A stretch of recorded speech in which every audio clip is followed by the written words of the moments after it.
وإذ قال إبراهيم رب اجعل هذا البلد آمنا واجنبني وبني أن نعبد الأصنام رب إنهن أضللن كثيرا من الناس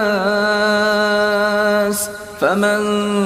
تبعني فإنه مني ومن عصاني فإنك غفور رحيم ربنا إني أسكنت من ذريتي بواد غير ذي زرع عند بيتك المحرم ربنا ليقيموا الصلاة فاجعل أفئدة من الناس تهوي إليهم وارزقهم من الثمرات لعلهم يشكرون ربنا إنك تعلم ما نخفي وما نعلن وما يخفى على الله من شيء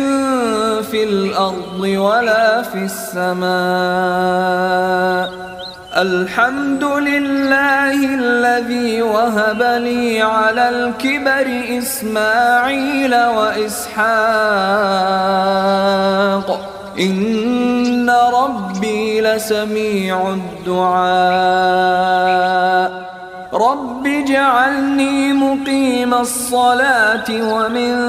ذريتي ربنا وتقبل دعاء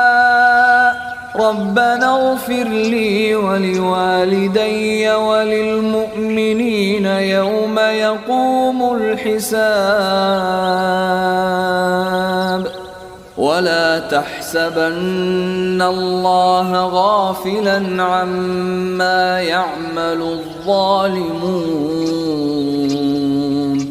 إنما يؤخرهم ليوم